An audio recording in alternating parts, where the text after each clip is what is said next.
गुरुर्ब्रह्मा गुरुर्विष्णू गुरुर्देव महेश्वरा गुरुर साक्षात परब्रह्म तस्मै श्री गुरुवे नमः. बोला तुम्ही. Just start. साधना सेवा सत्संग काय आहे साधना? साधना ईश्वराची आराधना करणं म्हणजे साधना. साधना म्हणजे नुसतं हे नाही, साधना एक ही प्रक्रिया म्हणून योग घेतो आपण. इथं प्राणायाम घेतो. प्राणायाम म्हणजे कपालभाती, भस्त्रिका. आपण जे सकाळी सकाळी जे पॉझिटिव्ह एनर्जी असते ती आपण शरीरात प्रवेश करणं म्हणजे थोडक्यात म्हणजे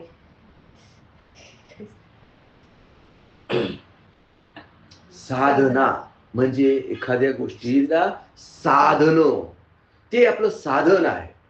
हे आपलं साधन आहे. आता या शरीराच्या माध्यमातून अनेक आपण कार्य करतो, पण या शरीराला एका विशिष्ट डिसिप्लिन मध्ये आपण जर लावलं, आता एखादा विद्यार्थी रोज अभ्यास करतो, ती त्याची साधना झाली. एखादा जिम ट्रेनर रोज जिम मध्ये जातो, एक्सरसाइज करतो, लोकांकडनं व्यायाम करून घेतो, ती त्याची साधना झाली. एखादी गृहिणी रोज तिच्या कुटुंबासाठी, तिच्या संसारासाठी नवऱ्याची काळजी घेते, नवऱ्याकरता स्वयंपाक बनवते, टिफिन बनवते, मुलांना शिकवते, मुलांना आंघोळ घालते, ही तिची साधना झाली. साधना म्हणजे एक डिसिप्लिन, एखादी गोष्ट अचीव करण्यासाठी, प्राप्त करण्यासाठी केलेली विशिष्ट कृती म्हणजे साधना. आता सेवा म्हणजे काय? सेवा म्हणजे काय? म्हणून मनापासून अर्पण केलेली सेवा.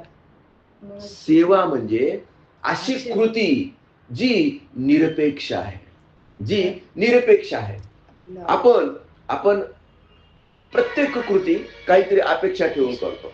म्हणजे अगदी नवऱ्यावर प्रेम करायचं म्हटलं ना, त्याच्यात पण रिटर्न आपल्याकडे अपेक्षा ही असते की त्याने पण आपल्यावर केलं पाहिजे. तो माझ्यावर करत नाही, मग मी कशावर त्याच्यावर करू. सेवा म्हणजे अशी कृती की जी निरपेक्षपणे केली जाते. आता मी पेशंट तपासले, माझी अपेक्षा आहे त्यांनी मला 300 रुपये द्यावे. जर मी अपेक्षा ठेवून जर पेशंट तपासले तर ती सेवा होत नाही. पण मी निरपेक्षपणे, मग त्यांनी मला 300 रुपये देऊ नये का? नाही, तसं नाहीये. भौतिक नियमांचं पालन त्यांनी करावं आणि भौतिक नियमांच्या अधीन होऊन त्यांनी बरं व्हावं म्हणून त्यांना तपासावं. विषय लक्षात आला का? सूक्ष्म फरक आहे. आता त्यांनी बरं व्हावं हे मला वाटणं, माझा फोकस कशावर असला पाहिजे की यांना बरं वाटलं पाहिजे, हे रोगमुक्त झाले पाहिजेत, ना की माझा फोकस त्या 300 रुपयांवर असला पाहिजे. जर माझा फोकस त्या 300 रुपयांवर असेल तर याचा रिझल्ट कमी होऊन जाईल.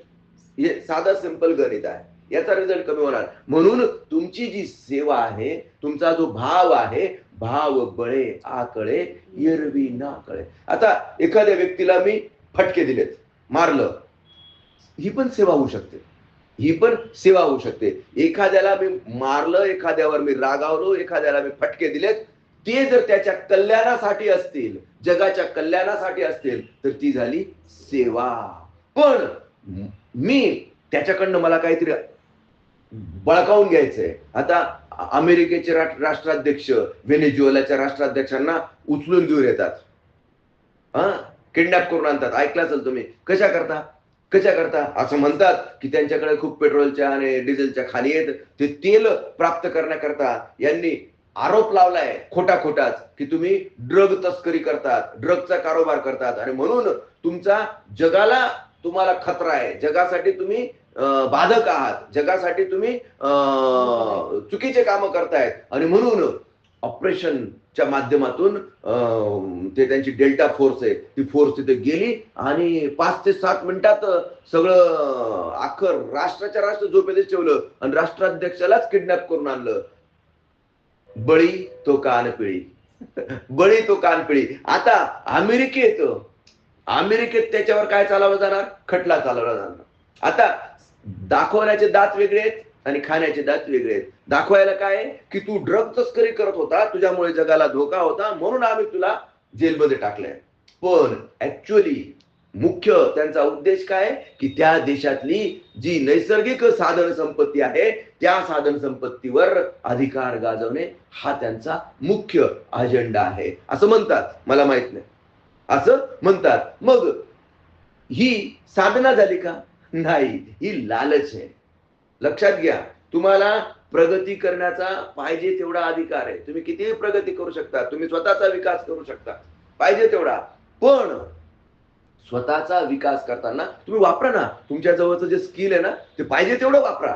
तुमच्या जवळची जी बुद्धी आहे ना पाहिजे तेवढी वापरा.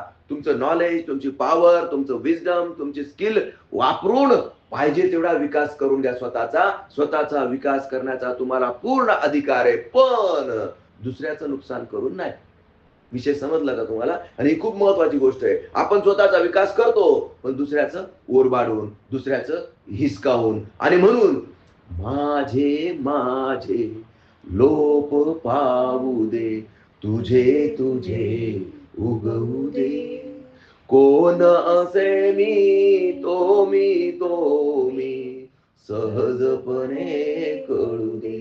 हे आपल्याला कळलं पाहिजे की तो कोण आहे. अरे तो चराचरात आहे आणि चराचरात असणाऱ्या भगवंताची सेवा करणं यालाच खरी सेवा म्हणतात. आणि ती निरपेक्षपणे घडली पाहिजे. म्हणजे तुम्हाला साधना कळली, तुम्हाला सेवा कळली. आता सत्संग म्हणजे काय?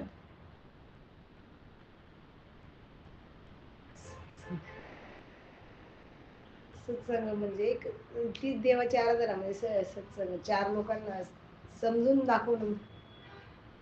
सत्संग म्हणजे समर्पण. तन मन धन जो कुछ है सब तेरा, तेरा तुझको अर्पण क्या लागे है मेरा.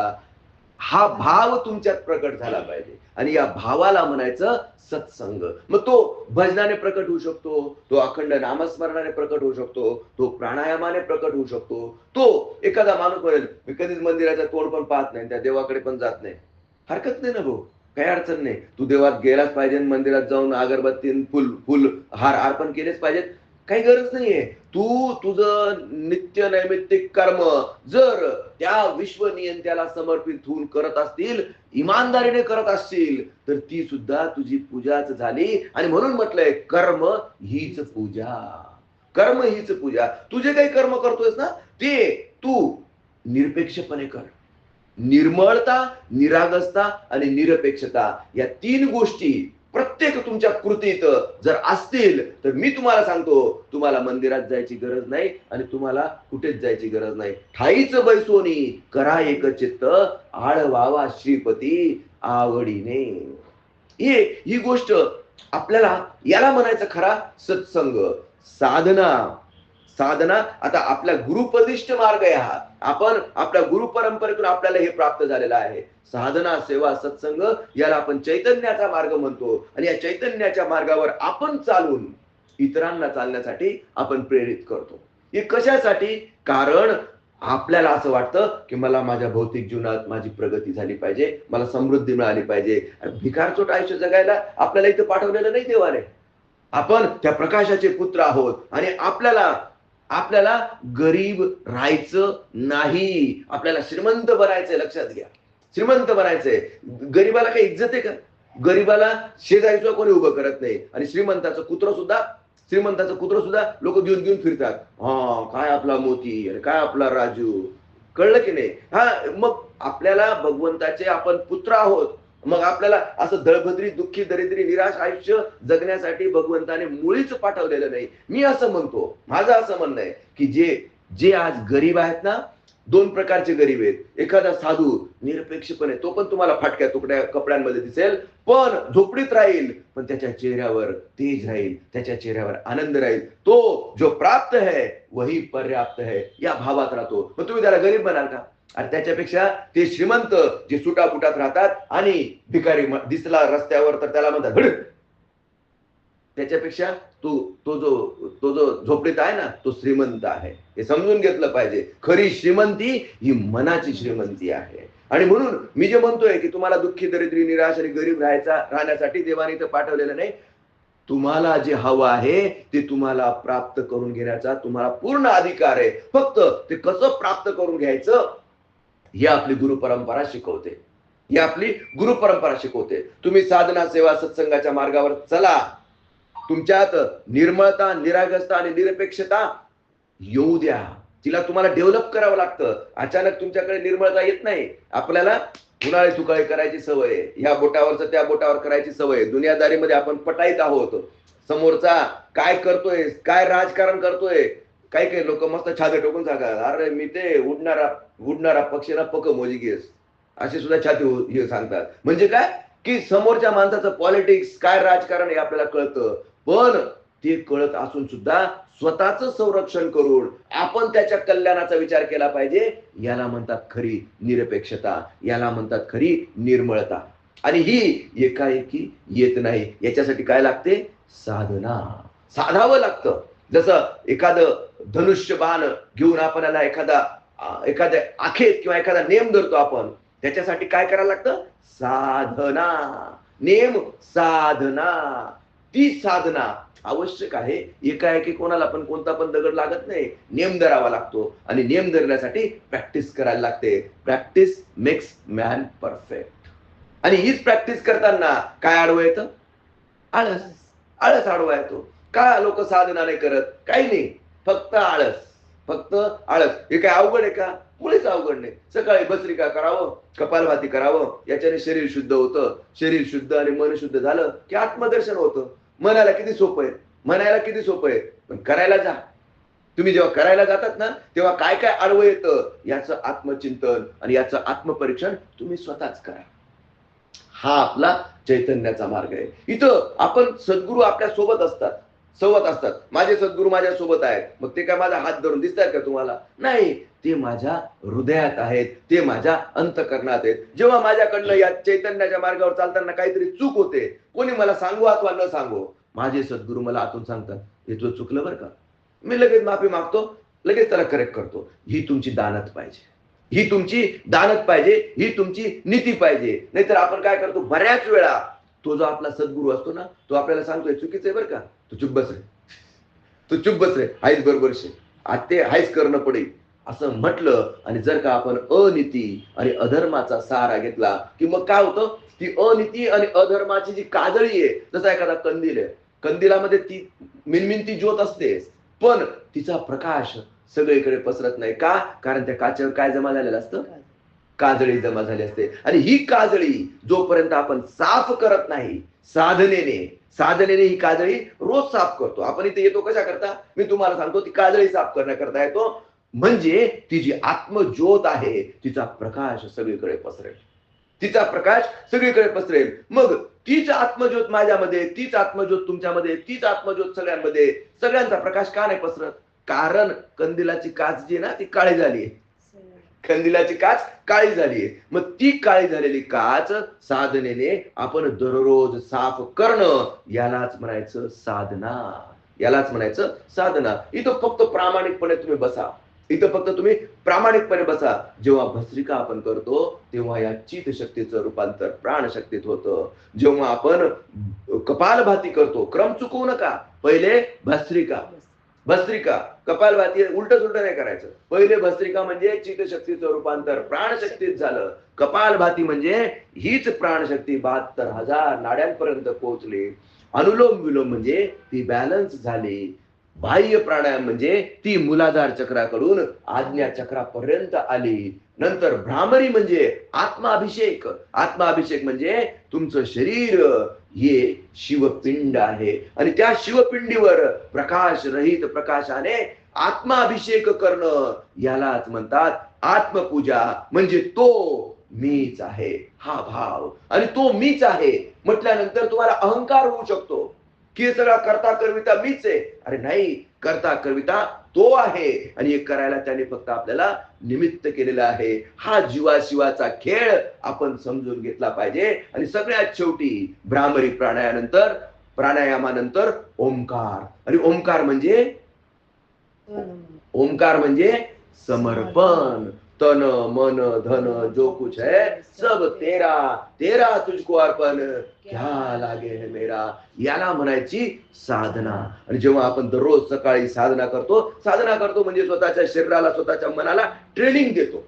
आणि ही ट्रेनिंग आपल्या कृतीत दिसली पाहिजे. चित्ती वचनी कृतीत यावी सहज सुधा माधुरी. नाहीतर सकाळी साधना करून घ्यायची आणि रस्त्यावर कोणी आरे म्हटलं का लगेच कार्य म्हणायचं. किंवा काही एखादं गिराईक आलं 200च्या ठिकाणी आहे बुवा चांगलं घ्या 400 काढून. सत्यानाश सत्यानाश. मी तुम्हाला सांगतो जे आहे भौतिक नियमांच्या अधीन राहून तुम्हाला तुमच्या मनाने शिव्या दिल्या नाही पाहिजे. एवढं लक्षात ठेवायचं काय की तुम्हाला तुमच्या मनाने तुमच्या मनाच्या शिव्या ऐकायला आल्यात की समजायचं आपलं काहीतरी चुकलं. कारण तुमचं मन कायम एक जे आहे ना ते चांगलं मन म्हणतो मी त्याला, तो सद्गुरू आहे. त्याला विवेक म्हणतात. विवेक बुद्धी ती निष्ठा. तुमचं कर्तृत्व एका बाजूला आणि हे कर्तृत्व माझ्या अंगात ताकद आहे, दुर्दम्य आत्मविश्वास आहे, मी हे करेल. हो तुला पूर्ण करायचा अधिकार आहे. पण ते करत असताना अनिती आणि अधर्माचा सहारा घेऊ नको. हे कोण म्हणतं? हे आपलं चांगलं मन आपल्याला कायम सांगतं. आणि चांगलं मन म्हणजेच आपला सद्गुरू. आता दुर्योधनाची दृष्टी आणि युधिष्ठिराची दृष्टी, त्यांना आता श्रीकृष्ण दोघांना दिसत होते ना. श्रीकृष्ण दोघांना दिसत होते. पण युधिष्ठिराला ते परमात्मा वाटत होते आणि दुर्योधनाला मात्र कधीच त्यांच्यात काही चांगलं दिसलं नाही. ही नजर आहे. आता दुर्योधनाला विश्वरूप दर्शन दाखवून सुद्धा त्याला नाही ही त्याची माया आहे. तो काय म्हणत होता? ही त्याची माया आहे. या ग्वाल्याला काय कळतं बघा. म्हणजे श्रीकृष्णाने प्रत्यक्ष विश्वरूप दर्शन दाखवून सुद्धा त्याची बुद्धी पलटू शकली नाही. का? कारण अनिती आणि अधर्माचा काय पूर्ण साठा, पूर्ण संचय. आणि त्यांना तुम्ही कितीही योग्य मार्ग दाखवण्याचा प्रयत्न केला तरीही ते योग्य रस्त्यावर येऊच शकत नाही अनलेस ते साधना करत नाही. जेव्हा ते स्वतः ठरवतील की हा मला आता सकारात्मकतेकडे जायचंय तर आणि तरच त्यांच्यात परिवर्तन होऊ शकतं. आणि म्हणून इथं मी कोणाला बोलवत नाही. इथं मी कोणाला बोलूच शकत नाही. का? कारण इथं यावं, सकारात्मकतेचा स्वीकार करावा हे पहिले तुला वाटलं पाहिजे. तुझ्यात सकारात्मक बदल व्हावा हे मला वाटू नको एवढं नाहीये, हे तुला वाटलं पाहिजे. श्रीकृष्णाला वाटत होतं की दुर्योधनाने सुधरून जावं आणि हे युद्ध टळावं. झालं का? ते नाही झालं. हे जग द्वंद्व आहे आणि ही तर त्याची लीला आहे. तो लीला धर आहे, तो जगन नियंता आहे. तो एन्जॉय करतो म्हणजे सुखातही आणि दुःखातही तो सम राहतो. आणि आपल्यासारख्या साधकाने या सगळ्या गोष्टींचा विचार करून साधना सेवा सत्संग म्हणजे या चैतन्याच्या मार्गावर निरंतर चालून स्वतःच आत्मकल्याण करून घेतलं पाहिजे. आणि जे आपणाशी ठावे ते इतरांना सांगावे. ज्ञानी करुणे सोडावे सकळ जन. पण माझा हट्ट अजिबातच नाहीये की सगळ्यांनी सुधरून जावं. ज्याला सुधरायचं तो सुधरेल किंवा ज्याचा हात मुडेल त्याच्याच गळ्यात पडेल. मला काय घेणं नाही, मी सांगून मोकळा झालो. अशी आपली भावना असली पाहिजे. आणि हीच भावना तुमच्यात डेव्हलप व्हावी. ह्या अशा पद्धतीने तुम्हाला फ्लोलेस बोलता यावं. हे कधी शक्य होईल? जेव्हा तुम्ही तुमच्या मनाला प्रश्न विचाराल आणि त्याची तयारी कराल. ही तयारी एका दिवसात हे शक्य होत नाही. याच्याकरता वाचन करावं लागतं, याच्याकरता बोलण्याची प्रॅक्टिस करावी लागते. आणि प्रॅक्टिस मेक्स मॅन परफेक्ट. अशक्य ही शक्य करतील स्वामी. तुम्ही फक्त प्रामाणिकपणे तुम्ही विचारच करू नका आणि स्वतःचे इनिबिशन्स काढून टाका. तुम्ही काढून टाका की मला हे करायचं आहे, मी हे सांगणार आहे. आता साधना सेवा सत्संग ही आपली त्रिसूत्री झाली, बरोबर की नाही? नंतर भस्त्रिका कपालभाती अनुलोम विलोम बाह्य प्राणायाम भ्रामरी आणि अनुलोम विलोम हे एवढ्यावरच तुम्हाला बोलायचंय. याच्यात 15 मिनिटं होऊन जातात. अवघड नाहीये. 3 गोष्टींवरच बोलायचंय. साधना सेवा सत्संग आणि भस्त्रिका कपालभाती अनुलोम विलोम एवढ्यावरच तुम्ही रिस्ट्रिक्शन ठेवा. प्रत्येकाचा अर्थ नीट समजून सांगा. मी बोलते, मी करते हा मीपणाचा अहंकार सोडून द्या. करता कविता तो आहे. त्याच्या तुमच्या माध्यमातून तो सद्गुरू वदवून घेणार आहे. हा भाव जेवढा तुमचा स्ट्रॉंग होईल तेवढं तुमचं बोलणं फ्लोलेस होईल. जर का तुम्ही म्हटलं की हे मी बोलते, का ऑटोमॅटिकली तुमचं एक मन म्हणणार की तू चुकली, इथं चुकू शकते, तिथं चुकू शकते, आणि मग तुमचं मन सारखं करेक्शन करत राहण्याच्या नादात तुम्हाला येत असून पण प्रकट होत नाही. का? कारण तुमचं मन तुम्हाला चलबिचल करतं. तर त्याच्यामुळे तुमच्या मनाला भगवंताच्या चरणाशी समर्पित करा, आणि तो जे वदवून घेईल ते माझ्याकडनं बोललं जाईल, तेच माझ्या मुखातून प्रकट होईल. हा भाव प्रगाढ असला पाहिजे. हे तुम्हाला जमावं या शुभेच्छेसह आजच्या सत्संगाला आपण विराम देऊया. श्री गुरुदेव दत्त.